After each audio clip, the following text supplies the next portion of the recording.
बंदी छोड़ सतगुरु रामपाल जी महाराज जी की जय हो। परमपिता परमेश्वर जी की आप सभी प्यारी आत्माओं को मुझ पवन दास का सत साहिब। भाई और बहनों, दो छोटे छोटे पॉइंट हैं जो दास के पास में आए थे मधु बहन और कजोड़ भगत जी की मार्फत, तो थोड़ा उनको क्लियर कर देता हूँ। सबसे पहले तो मधु बहन के पास में बहुत सारे ऐसे फ़ोन आए हमारी माता और बहनों के, जो ये कह रही थी कि भाई जैसे पवन भगत जी ने सोना पहनने के लिए मना किया है, तो हम पहने या ना पहने, या थोड़ा बहुत पहन सकते हैं क्या, नाक में थोड़ा बहुत पहन लें क्या, पैरों में थोड़ा बहुत पहन लें क्या, क्योंकि हमारे परिवार वाले विरोध करते हैं, समाज में लोग कहते हैं तुम्हें क्या हो गया। बहुत सारे उन्होंने रीजन बताए। तो सबसे पहले तो उन सभी माता और बहनों से मेरी हाथ जोड़ के ये गुजारिश है, ये प्रार्थना है कि जब आप लाइव प्रोग्राम देखती हैं या मुझदास को जब परमात्मा निमित्त बनाते हैं कोई भी ऑडियो वीडियो या संदेशा देने के लिए, तो आप उसको ध्यान से सुना कीजिए। हर बार मेरी यही प्रार्थना होती है कि दास केवल निमित्त मात्र है, दास के केवल जिव्या काम करती है, बाकी शब्द, ज्ञान, प्रेरणा सब कुछ परमपिता परमेश्वर सतगुरु रामपाल जी महाराज जी का होता है। तो मैंने कभी किसी को नहीं कहा और ना मैं कभी किसी को कहूंगा कि आप सोना पहनो या ना पहनो। गुरुदेव का जो विधान है, गुरुदेव का जो सत्संग रूपी आदेश है, भक्ति मार्ग में क्या सही है क्या गलत है, जो गुरुदेव ऑलरेडी बता चुके हैं, दास केवल उन्हीं विषय के ऊपर आप जी को आगाह करता है। इसके अलावा मेरा मनमाना आचरण बिल्कुल नहीं होता है। अगर आपको गुरु जी का ज्ञान समझ में आ गया है, ये मार्ग समझ में आ गया है, वास्तव में आप अपने आत्म कल्याण के लिए भक्ति कर रहे हैं, तो फिर आपने इन सभी चीजों को फॉलो करना पड़ेगा। फिर चाहे समाज हो, चाहे रिश्तेदार हो, या फिर चाहे घर में किसी प्रकार की कोई दिक्कत हो, कोई आपत्ति हो, उनका समाधान भी आपने अपनी परिस्थितियों के अनुसार स्वयं ही खोजना पड़ेगा। लेकिन यहां यह कहना कि पवन भगत जी ने कहा है, तो पुण्यात्माओं, अगर दास आपको कह दे कि ठीक है भाई आप पहन लो, नाक में पहन सकती हो, और आप पहनना शुरू कर दोगे, तो फिर गुरुजी के ज्ञान को सुनने का आपका मतलब रह क्या जाएगा? फिर गुरुजी का भक्ति मार्ग में महत्व रह क्या जाएगा? फिर तो वही बात हो गई कि आसमान से गिरे और खजूर पे अटके। पहले सतलोक आश्रम मैनेजमेंट हरियाणा अपनी मनमानी, अपने तानाशाही आदेश, अपने झूठे फरमान आप लोगों पे जबरदस्ती थोप रहा था, और वो यही चाहता था कि संगत हमारी गुलाम बन के रहे। संगत गुरु की दास नहीं बल्कि हमारी गुलाम बन के रहे। अब धीरे धीरे परमपिता परमेश्वर जी ने दास को सद्बुद्धि देके, दास के अंदर ये प्रेरणा करके आप जियों को बहुत ही अच्छे तरीके से गुरु जी के सत्संगों को आधार बना के समझाने का प्रयास किया है। तो ये तो आपके समझ में आ जानी चाहिए थी ये बातें। फिर भी समझ में नहीं आ रही है तो भाई देखिए, पवन दास किसी को अपना दास या गुलाम नहीं बना सकता, ना मुझे किसी को अपना दास और गुलाम बनाने की आवश्यकता, क्योंकि मैं तो खुद एक दास और गुलाम की भूमिका में हूं। मुझे नरक का भागी नहीं बनना है, मुझे पाप का भागी एक व्यक्ति को भी अपने पीछे लगा के नहीं बनना है। और गलती से यदि कोई दास को कोई बहुत बड़ा मानता है या दास को एक विशेष नजरों से देखता है, तो ये उस व्यक्ति की महामूर्खता होगी। दास चाहे कितना ही अच्छा आपको गुरुजी का दिया हुआ ज्ञान विश्लेषण करके बता दे, ये मेरे पिछले भक्ति संस्कार और वर्तमान में गुरुजी का आशीर्वाद है कि मैं ऐसा कर पा रहा हूं। मेरा इसमें रति भर भी कोई सहयोग नहीं है। मैं तो दो कोड़ी का जीव हूं, गधे का गधा, कुत्ते का कुत्ता। अल्लाह मेहरबान तो ये पवन गधा पहलवान। तो पुण्यात्माओं, यदि आप पहले मैनेजमेंट की गुलामी में थे, आप निर्णय नहीं कर पा रहे थे क्या सही है क्या गलत है, वो आपको बंदर की तरह नंगा नाच नचा रहा था। अब दास के माध्यम से आपको परमात्मा ने उनके जाल से बाहर निकाला है। अब आप फिर यहां पे बंदर बनने का प्रयास कर रहे हैं, तो ये कोई अच्छी बात तो है नहीं। तो ये आप लोगों ने थोड़ा इन बातों पे विचार करना पड़ेगा। मैं कभी किसी को नहीं कहता, मैं केवल गुरुजी के ज्ञान को आधार बना के और आप लोगों को साथ साथ में ढेरों सबूत और गुरुजी के वीडियो रूपी प्रमाण भी दिखाता हूं ताकि कोई ये ना सोच ले अपने मन में कि पवनदास अपनी तरफ से कह रहा है। मेरी तरफ से आपको एक शब्द भी नहीं मिलेगा, क्योंकि मैं तो खुद एक भगत हूं भाई, मुझे तो खुद भक्ति करके यहां से अपना पीछा छुड़वाना है। तो जो माता बहनें हैं वो थोड़ा सा ध्यान दें इन सब बातों पे। अब हम कोई छोटे मोटे बच्चे नहीं हैं, परमात्मा ने हमारे को कितना अच्छा कितना अनमोल ज्ञान दे दिया है। ये तो हमें गुरुजी के सत्संगों से ही समझ जाना चाहिए था। पवनदास जैसे कुत्तों की तो जरूरत ही नहीं पड़नी चाहिए थी, लेकिन चलो कोई बात नहीं, इस काल ने हमारे को बहुत तरह से फंसा रखा है, दबा रखा है। और ये परमात्मा के ही खेल होते हैं कि परमात्मा किस विधि से अपने बच्चों को समझाते हैं, उन तक संदेशा पहुंचवाते हैं। तो आपने अंत में गुरुजी के ज्ञान को आधार बना के और गुरुजी के सत्संग रूपी आदेशों को ही फॉलो करना पड़ेगा।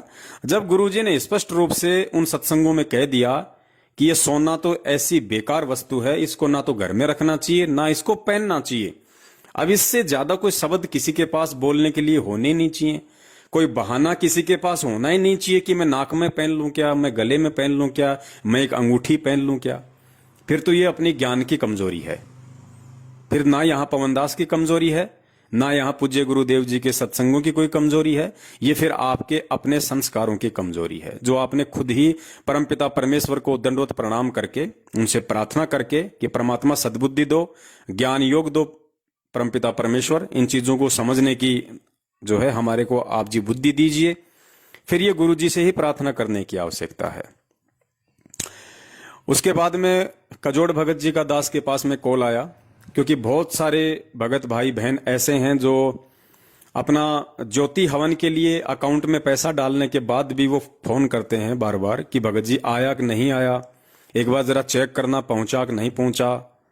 जबकि ये सारी बातें दास ने पहले ही लाइव प्रोग्राम में क्लियर कर दी थी कि भाई जो अकाउंट नंबर है वो बिल्कुल सही है, यदि आपने उधर से डाल दिया है तो वो खाते में ही आएगा, और आप इसके लिए बिल्कुल भी जो है फोन ना करें, परेशान ना करें। क्योंकि देखो पुण्यात्माओं, अगर हमने भी सतलोक आश्रम मैनेजमेंट हरियाणा वालों की तरह ही करना होता कि हम संगत के ऊपर ठेकेदार बन जाएं, संगत का जो दान आ रहा है उस दान से हम अपना घर चलाएं, अपने बच्चे पालें, मकान किराया भरें, सारे काम हम दान से करें, तो फिर तो कोई मतलब ही नहीं रह जाएगा सतसेवकों और सतलोक आश्रम मैनेजमेंट हरियाणा में, फिर कोई डिफरेंस ही नहीं रह जाएगा, फिर तो वो ही ठीक थे पहले। तो देखिए, सबसे पहले तो हम लोगों ने इस भक्ति मार्ग पे टिके रहने के लिए, गुरु जी का कृपा पात्र बने रहने के लिए, हमने अपने हक हलाल की कमाई से रोजी रोटी खानी है। तो सर्वप्रथम तो हम जितने भी सत्सेवक हैं जिनको परमात्मा ने निमित्त बना रखा है, हम अपने हक हलाल की, हम अपनी मेहनत की कमाई से अपना घर चलाते हैं। तो 8-10 घंटे हमने भी अपनी रोजी रोटी को मार्केट में समय देना पड़ता है। कजोड़ भगत जी हैं, वो पिछले 18-20 साल से जो है, जो बिस्लरी जो कंपनी है जो पानी की, वो उसमें जॉब करते हैं। उनकी अच्छी खासी उनकी सैलरी है परमात्मा की दया से, और वो तो अभी लगभग 3 साल पहले ही परमात्मा से जुड़े हैं इन फर्जी नामदान केंद्रों से, जयपुर से। और जैसे ही उन्हें सच्चाई का पता चला, वो बिल्कुल एक तरफा होके चल दिए। तो जो कजोड़ भगत जी हैं, देखो वो कम से कम 10-12 घंटे अपना उस कंपनी को देते हैं अपनी रोजी रोटी के लिए। और कजोड़ भगत जी के बारे में शायद आप में से बहुत सारे भगत भाई बहन जानते नहीं हैं, क्योंकि वो जयपुर से हैं, मैं भी जयपुर से हूं। मैं बहुत अच्छी तरह मैं उनके फैमिली बैकग्राउंड से परिचित हूं। कजोड़ भगत जी पूरी तरह से परमपिता परमेश्वर जी को डिवोट हैं। पहले वो ऐसी लाइन में थे कि वो थानेदार को भी थाने में जाके थप्पड़ मार देते थे। उन्होंने थाने में जाके थानेदार को भी थप्पड़ मारा है, और थानेदार की इतनी हिम्मत नहीं थी कि सामने से उनको कुछ बोल दे, क्योंकि पीछे राजनेताओं का सपोर्ट था। लेकिन जैसे ही उनको इस परमपिता परमेश्वर का मालूम पड़ा, ज्ञान से जुड़े, उन्होंने सबसे रिलेशन तोड़ दिए। क्योंकि परमेश्वर कहते हैं ज्ञान का और घाम का, ज्ञान होता है यह तत्व ज्ञान, और घाम कहते हैं राजस्थान और हरियाणा में धूप को। तो परमात्मा ने कहा कि ज्ञान का और घाम का चमका सा ही होता है, समझदार को संकेत ही काफी होता है।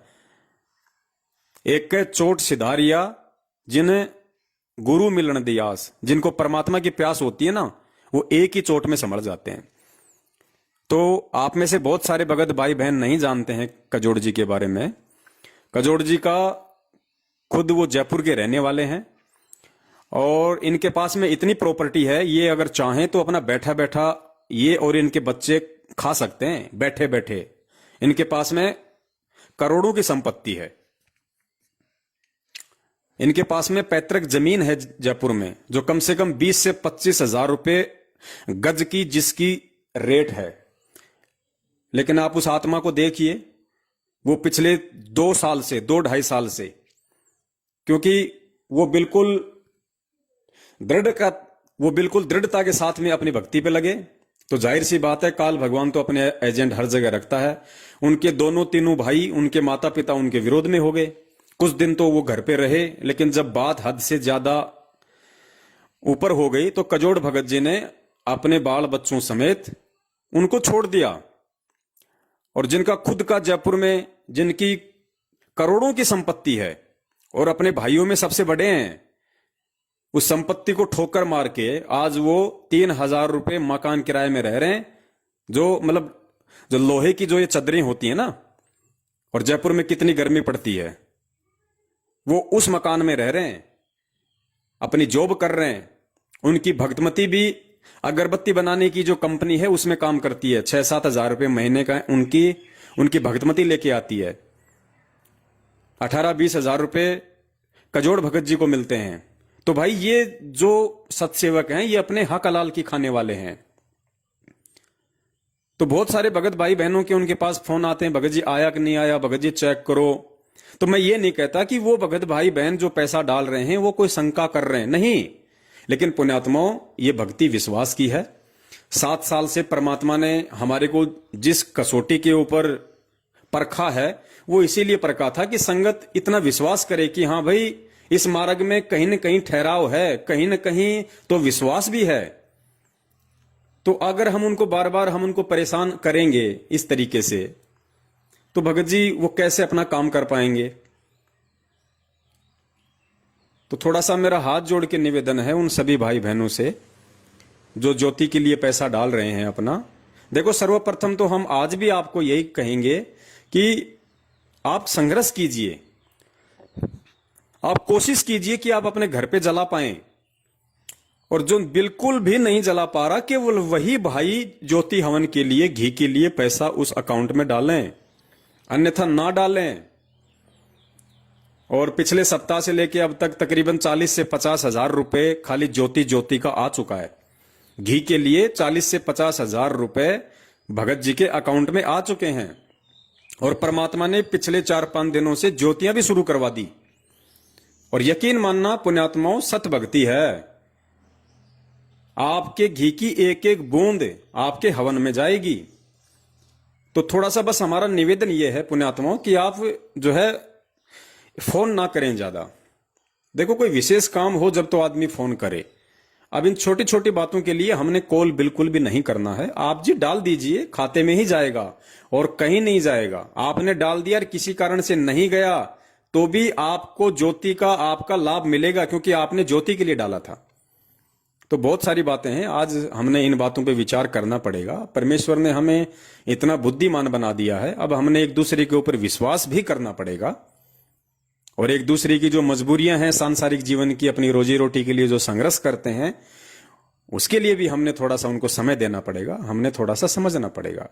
बाकी तो हमें पता है पुण्यात्माओं, परमेश्वर ने तो हमारी ड्यूटी ही यही लगा रखी है कि भैया दिन में चाहे 50 फोन आए तो 50 के जवाब दो। अब जैसे 7 साल से हम इन फर्जी नामदान केंद्रों के खिलाफ ऑडियो वीडियो बना रहे हैं, हजारों की संख्या में वीडियो बन गए, उसके बाद भी यही फोन आते हैं कि भगत जी आपकी वीडियो देखे, सब समझ में आ गया। अब भगत जी ये बताओ कि मैंने प्रथम नाम वहां से ले लिया, अब सतनाम लूं या नहीं लूं। भगत जी मुझे सतनाम मिल गया, मैं उसका जाप करूं कि ना करूं। अरे भाई, फिर आपने क्या वीडियो देखे, फिर आपने क्या वीडियो देख के हमें फोन किया। हम यही तो सारी बातें उनमें बताते हैं कि आपने क्या करना है, लेकिन उसके बावजूद भी वो यही सवाल करते हैं। तो हम उनसे नाराज नहीं होते, क्योंकि हमें पता है कि परमात्मा ने हमें इसी संघर्ष के लिए हमारे को चुना है, यही सेवा दी है हमें परमात्मा ने। जिस प्रकार हमारे बाप को हर सत्संग में बार बार सृष्टि रचना बतानी पड़ती थी, बार बार बतानी पड़ती थी, क्योंकि जीव के इतनी जल्दी समझ में नहीं आती है। तो हमारी ड्यूटी है, फिर भी हम लोगों को 20-25 मिनट का टाइम निकाल के उनको वही बातें हम फिर से रिपीट करते हैं। तो देखिए, हम तो अपनी जो ड्यूटी है, जो हमें हमारे परमपिता परमेश्वर जी ने दी है, और हमें यकीन है, हमें विश्वास है कि हमें परमेश्वर ने खड़ा किया है। इसलिए हमारी हिम्मत है जो हम दिन में 8-8 10-10 घंटे आप लोगों से बात करते हैं, फिर उनका वीडियो बना बना के डालते हैं, उनको शेयर करते हैं, क्योंकि हमें विश्वास है कि ये ड्यूटी हमें परमेश्वर की तरफ से मिली है। तो पुण्यात्माओं, हमारे भी समय की थोड़ी बचत हो और आप लोग भी थोड़ा विश्वासी बनो, एक दूसरे को समझने का प्रयास करो, तो कहीं कोई गफलतबाजी नहीं होगी। ये तो अपने दिलो दिमाग से निकाल देना। और ऐसे ही ठीक है, होता भी है, सभी लोगों के एक बार में समझ में नहीं आ जाती है, क्योंकि जब उस परमपिता परमेश्वर के इतने अच्छे तरीके से किए गए 27 साल वाले सत्संग समझ में नहीं आए, तो हम सत्सेवकों के थोड़े दिनों का जो ये प्रयास है, संघर्ष है, इतना जल्दी कैसे समझ में आ सकता है। लेकिन फिर भी आएगा। हमें कोशिश करती रहनी है, हमें समझाने की और आप सभी भाई बहनों ने समझने की। तो इस तरीके से है ना, आप सभी थोड़ा प्यार प्रेम से और एक दूसरे की भावनाओं को समझिए, एक दूसरे की अपने घरेलू परिस्थितियों को समझिए, और हमें इस तरीके से पुण्यात्माओं इस मार्ग पे हमें चलना है। तो आप बिल्कुल निश्चिंत रहिए, आपका पैसा आपके खाते में ही आएगा। और अभी 1-2 दिन में कोई दूसरा खाता जो है भगत जी खुलवा रहे हैं, क्योंकि जिस खाते में आप जी ने जो पैसा डाला है भाइयों ने बहनों ने, वो उनका सैलरी अकाउंट है। इसलिए अब भगत जी एक दूसरा खाता खुलवा रहे हैं, उसमें केवल ज्योति का ही आएगा पैसा। तो अभी फिलहाल जो भगत भाई बहन ये ऑडियो सुन रहे हैं, अभी वो ज्योति का पैसा उस खाते में फिलहाल बिल्कुल भी ना डालें। अभी आप कुछ दिन आप रुक जाइए, उसके बाद में जैसे हम लाइव आएंगे एक नया खाता नंबर आपको देंगे, आपने केवल उसके बाद उसी खाते में आपने आगे से पैसा डालना है। और बाकी जो आपका जो दान का पैसा था, आपका जो 10वें अंश का पैसा था, वो तकरीबन 8 से 10 लाख रुपए के आसपास हमारे पास में आ चुकी हैं। उसकी एंट्री 8 से 10 लाख रुपए की एंट्री हमारे पास में आ चुकी हैं। तो हर एक चीज का पूरा हिसाब रहेगा, कहीं कोई दिक्कत नहीं है। ये सत का मार्ग है पुण्यात्माओं। बहुत लूट खसोट हो चुकी है इस मार्ग में, लेकिन अब आगे नहीं होगी। अब परमेश्वर ने अपने वो सत्सेवक खड़े कर दिए जो खुद तो भूखे सो सकते हैं, लेकिन उस परमेश्वर के बच्चों के दान का 1 रुपया भी नहीं खा सकते। उनके लिए जहर होगा, जहर। तब वो सेवादार, अब वही सेना बनेगी। परमेश्वर के ऐसे ही बच्चे आगे अब होंगे तैयार, जो विश्वासी होंगे, जो बिल्कुल दृढ़ होंगे, और उन्हीं से फिर परमात्मा का ये मार्ग चलेगा आगे। आज से पहले ये जितने भी लोग थे मैनेजमेंट वाले, ये तो कूड़ा करकट था, गंदगी थी, जिससे खुद वो परमात्मा दुखी था आश्रम में। बरवाला कांड के बाद में कितना परमात्मा ने मजबूरन देश दुनिया के सामने बोलना पड़ा कि आश्रम में गंदे काम होते थे, लेकिन मैंने नहीं किए, ये सेवादार और समिति वालों ने किए। सीधे स्टेटमेंट आ रहे हैं उस परमपिता परमेश्वर जी के। ये राष्ट्रीय समाज सेवा समिति मेरी नहीं है, मैंने कोई गुंडे नहीं बनाए, मुझे भी आश्रम में रोक के रखा हुआ था। खुद उस परमात्मा को मजबूरन सारी बातें बोलनी पड़ी। तो ये कितनी बड़ी गंदगी आश्रम में जमा हो चुकी थी, और इस मार्ग को अगर आगे साफ सुथरे तरीके से चलाना, तो परमात्मा ने इस गंदगी को सार्वजनिक करना जरूरी था, ताकि इसकी बदबू से पूरा भगत समाज सावधान हो जाए और इनसे बच के चले। और उसी की ये प्रोसीजर चल रही है। अब इस गंदगी में से ही उस परमात्मा ने कुछ अपने हीरे मोतीलाल साइड में किए हैं, जो सत्सेवकों के रूप में हैं। तो अब आपको धोखा नहीं मिलेगा, अब आपको किसी भी प्रकार का जो है जालसाजी नहीं मिलेगी। जिन्होंने करनी थी उन्होंने कर ली। सतलोक आश्रम मैनेजमेंट हरियाणा ने कर ली, आपके कोऑर्डिनेटर नामदान संचालकों ने कर ली, गुरुजी के रिश्तेदार और बेटा बेटी और परिवार वालों ने कर ली। संजय जो हिमाचल में गुरुद्रोही बन के बैठा हुआ है, उसने कर ली। अरे उसको तो किसी ने नानक की आत्मा बोला भी नहीं, वो तो खुद नानक बन के अपने आप को प्रमोट करने में लगा हुआ था। दास के पास तो कितने फोन आते हैं भगत भाई बहनों के, भगत जी आप काकभूषण की आत्मा हो, भगत जी आप तो वो आत्मा हो, आप तो वो आत्मा हो। दास सुनता है और फिर उनको समझ आता है कि भगत जी क्या फायदा उस आत्मा का। अगर मैं काकभूषण की आत्मा हूं तो क्या फायदा, अगर इतनी अच्छी वो आत्मा होती तो पहले ना पार हो जाती, आज क्यों धक्के खा रही है। आज अगर मैं काकभूषण तो आज मैं क्यों धक्के खा रहा हूं इस नरक लोक में।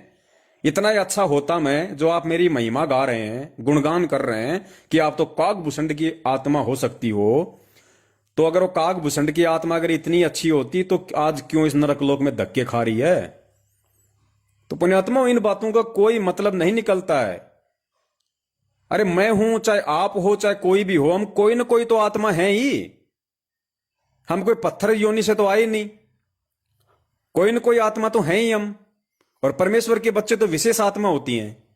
आप जितने भी भाई बहन जो भक्ति कर रहे हैं, आप सब विशेष आत्मा है उस परमात्मा की। आपने बहुत अच्छे अच्छे जन्म लिए हैं, अच्छी अच्छी आत्माओं के। जब परमात्मा ने यहां तक कह दिया कि आपको पता नहीं कितनी बार इसने ब्रह्मा विष्णु महेश बना दिया, तो हम तो ब्रह्मा विष्णु महेश की भी आत्मा रह चुके हैं सभी भाई बहन। फिर काकभूषण कौन सी बड़ी चीज हो गई? तो पुण्यात्माओं, इन धारणाओं को अब हमने दिलो दिमाग से परमेश्वर के ज्ञान को आधार बना के मिटाना पड़ेगा।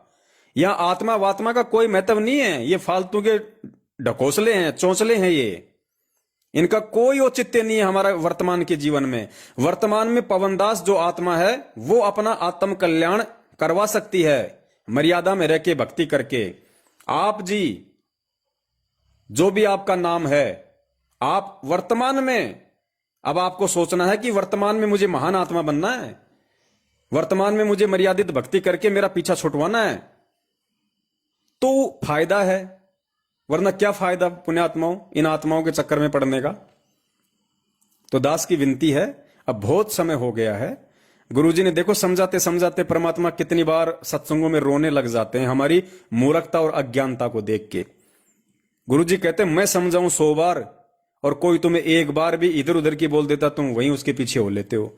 तो ऐसे फिर बाप क्या करता है? दुखी होता है। अब बताओ, जो परमात्मा सत्संग करते करते संगत के सामने कई बार रोने लग जाता है, वो सोचो हमारी मूर्खता पे अकेले में कितना रोता होगा। तो पुण्यात्माओं के आज भी हम अपने बाप को इसी तरीके से खून के आंसू रुलाएंगे? आज तो कम से कम उन्होंने हमारे से ये उम्मीद की है कि मेरे बच्चे आज बिजली पीढ़ी में आ गए, मेरे बच्चों को मैंने शिक्षा दे दी, मेरे बच्चों को मैंने सारे सबूत और ये प्रमाण दिखा दिए। कम से कम आज तो वो डगमग ना हो कि भाई काल तुम्हें किस प्रकार से ठगेगा। और पहले के सारे एग्जाम्पल दे दिए कि काल हमेशा परमात्मा के आसपास ही अपने एजेंट भेजता है, लेकिन परमात्मा उनको अपना जान के उनको पालता है, उनकी परवरिश करता है, ताकि ये समझ जाएं या जितने दिन मेरे साथ रह के भक्ति करें कम से कम उतने तो इनके अच्छे कर्म बने। जबकि मालिक को तो 650 साल पहले ही पता था कि मैं जिस कमाल को मुर्दे से जिंदा कर रहा हूं, ये मेरे मार्ग में सबसे बड़ा रोड़ा बनेगा, ये गुरुद्रोही बनेगा, मेरी आत्माओं को तोड़ेगा।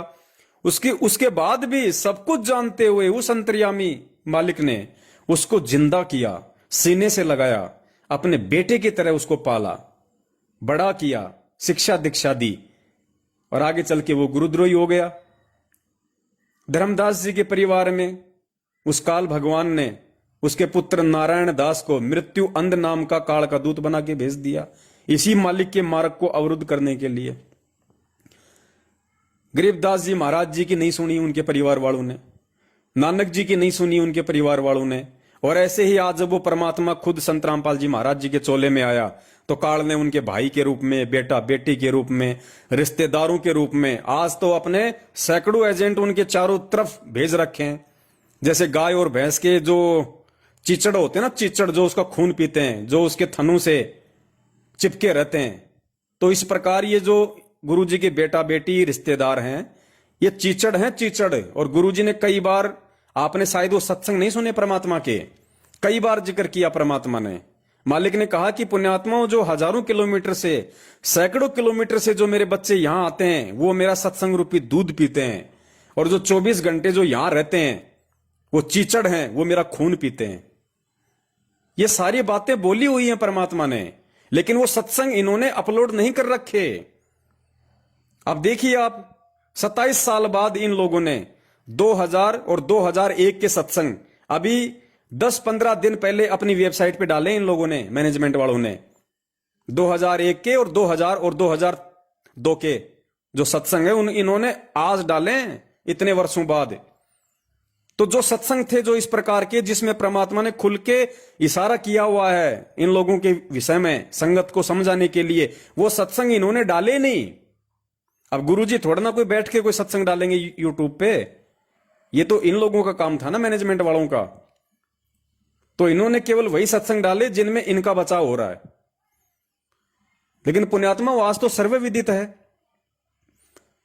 इससे बड़ा दुनिया में कोई उदाहरण नहीं हो सकता, कोई सबूत नहीं हो सकता। यदि आप संत रामपाल जी महाराज जी को अपना बाप मानते हैं तो, और ये मानते हैं कि मेरा बाप दोगला नहीं है, मेरा बाप हमेशा एक तरफा बात बोलेगा और साध वचन पलटे नहीं, चाहे पलट जाए ब्रह्मांड। गुरुदेव ने मीडिया के सामने, पूरे दुनिया के सामने बरवाला कांड के बाद स्पष्ट कहा है कि राष्ट्रीय समाज सेवा समिति मेरी नहीं है, अर्थात सतलोक आश्रम मैनेजमेंट हरियाणा मेरा नहीं है। That's final. जो मेरे बाप का नहीं वो मेरा जिंदगी में नहीं हो सकता।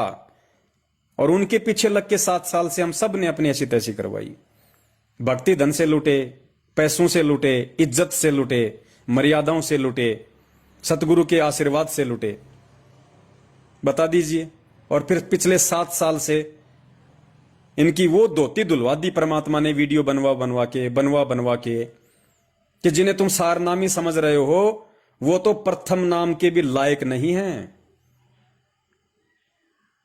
तो पुण्यात्माओं, जो मूर्ख बनना चाहता है या मूर्ख बने रहना चाहता है वो उसकी मर्जी, परमात्मा जबरदस्ती नहीं करता।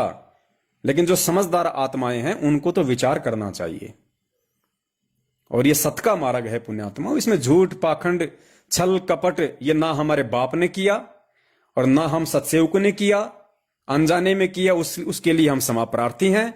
जब से परमेश्वर ने हमारे को ये बुद्धि जो बख्शी है पिछले 6 वर्षों से बरवाला कांड के बाद, तब से लेके आज तक कोई एक पॉइंट संगत में ऐसा बता दे कि सत्सेवकों ने ये काम गलत किया है।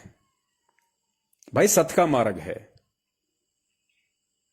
हमें सतवादी की अगर प्राप्ति करनी है, सतलोक की अगर प्राप्ति करनी है तो हमने सत्य पे ही रहना पड़ेगा, सत को आधार बना के ही हमने भक्ति मार्ग पे आगे बढ़ना पड़ेगा। तो मेरी आप सभी माता और बहनों से निवेदन है कि आप ये ना समझे कि पवन दास ने कहा है सोना उतारने के लिए, ये तो आपके बाप ने बहुत समय पहले ही बोल दिया। आप माने या ना माने ये आपके अपने विवेक के ऊपर निर्भर करता है। मैंने तो आपको याद दिलाया है। और ज्योति हवन के लिए जो भाई बहन पैसा डाल रहे हैं उनसे मेरा निवेदन है वो डाल के बिल्कुल आश्वस्त रहें। उनको यहां धोखा नहीं मिलेगा जिंदगी में, अब नहीं मिलेगा धोखा, यहां नहीं मिलेगा। बाकी वहां तो धोखा ही धोखा है मैनेजमेंट वालों के पास तो, लेकिन यहां आपको धोखा नहीं मिलेगा। यहां पे अपने हक हलाल की खाने वाले हैं भाई। तो डाल के आप जी थोड़ा हमें भी समय दें भक्ति के लिए, काम धंधे के लिए।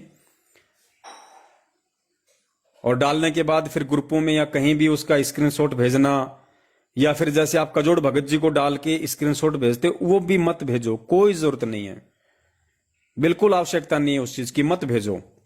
आप विश्वासी बनो परमेश्वर के प्रति और अपने भाई बहनों के प्रति, विश्वासी बनो पुण्यात्माओं। जिस दिन हमसे कोई त्रुटि होगी इस मार्ग में जानबूझ के, उस दिन पुण्यात्माओं यकीन करना ये सत भक्ति है, ऑटोमेटिक परमात्मा आप लोगों के अंदर प्रेरणा कर देगा कि अब इनसे दूर हट जाओ, ऑटोमेटिक कर देगा, क्योंकि ये सत भक्ति है भाई। ये आत्मा का साथी है परमात्मा। अगर आप भक्ति कर रहे हो आपको डगमग नहीं होने देगा, फिर आपको ठगी का शिकार नहीं होने देगा। अब आज से पहले हम मैनेजमेंट के हाथों ठगी का शिकार हो रहे थे क्योंकि हम खुद ही मर्यादा में नहीं थे, हम खुद ही अपने गुरु को परमात्मा नहीं मान रहे थे।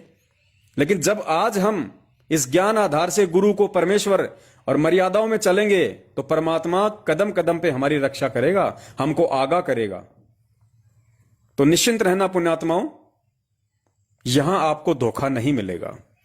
अगर धोखा करना होता तो सन 2015 में इस पूरे विश्व में जो दूसरा नामदान केंद्र खुला था वो मुझ पवन दास के घर पे खुला था। ठगना होता तो मैं नामदान केंद्र नहीं छोड़ता, अपनी मर्जी से मैंने नामदान केंद्र छोड़ा है, वरना आज मैं भी स्कॉर्पियो में घूमता आप लोगों को ठग के। लेकिन नहीं भैया, ये गोबर नहीं खाना हमें परमेश्वर ने 56 भोग दे दिए भक्ति रूपी, ये माया रूपी गोबर नहीं खाना हमारे को। तो विश्वास रखो, हम सब के साथ परमात्मा है, हम सब गुरुदेव के नक्शे कदम पे चलने वाले हैं, हम सत्य के पुजारी हैं। और अब हमने अपने परमपिता परमेश्वर को किसी भी तरह से कोई भी नादानी करके दुखी नहीं करना, परेशान नहीं करना। बाकी साथ संगति से आप जी जुड़े रहिए, लाइव प्रोग्राम जो है आप उनसे जुड़े रहिए। और बहुत जल्दी ही परमपिता परमेश्वर के आशीर्वाद से हमारी एक वेबसाइट बनने जा रही है, हम उस पर भी सारे वीडियो अपलोड करेंगे बहुत ही अच्छे तरीके से। 4-5 भागों में हम वीडियो को डिवाइड करेंगे। और ध्यान रखना, 8 सितंबर को हमारे परमपिता परमेश्वर जी का जो पर्व है, जो सतगुरु प्रकट दिवस है, वो आ रहा है। हमने ये 24 जून को अब भूल के भी ये कबीर प्रकट दिवस नहीं मनाना। परमेश्वर कहते हैं छोड़ देने पछलियों की रीत सतगुरु तारेंगे। कबीर जी 650 साल पहले हुए थे भैया। आज वो कबीर संत रामपाल जी महाराज जी के रूप में हैं। तो हम 650 साल पहले की दुनिया में क्यों जाएं? जब हमारा मोक्ष, हमारा कल्याण हमारे गुरुदेव से होना है, तो भाई एक बात बताइए, हम कबीर प्रकट दिवस क्यों मनाएं? हम सतगुरु प्रकट दिवस मनाएंगे, संत रामपाल जी का प्रकट दिवस मनाएंगे। तो पुण्यात्माओं, बहुत गहराई से हमने बारीकी से, विश्वास के साथ, सोच समझ के, और ये प्रेम का मार्ग है। अब हम भाइयों को आपस में एक दूसरे के प्रति दया, प्रेम, विश्वास हो जाना चाहिए, क्योंकि अब धोखा नहीं मिलेगा। अब तो परमेश्वर के सतमार्ग के लिए निर्बाध रूप से आगे ये मार्ग चले, उसके लिए परमात्मा की सतसेवक सेना तैयार हो रही है, जो खुद भूखी रह जाएगी लेकिन दूसरों को भूखा नहीं देखेगी। तो यहां हमने बिल्कुल, अब वो समय है अंधविश्वास करने का, क्योंकि अब हमने परख लिया, जांच लिया हर तरीके से। क्योंकि जब 7 साल से वो परमात्मा ऐसी भिखारी वाली हालत में हमारे को सत्य के ऊपर टिका के रख सकता है, इतना संघर्ष इन सतलोक आश्रम मैनेजमेंट हरियाणा के सारनामी गुंडों के साथ में, ऐसी स्थिति में, दारिद्र वाली स्थिति में हमसे करवा सकता है।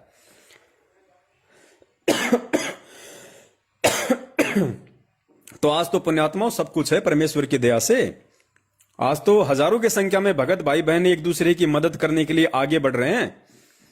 8-10 लाख रुपए लोगों ने चुटकी बजाते ही 5-7 दिन में अपनी एंट्रियां करवा दी।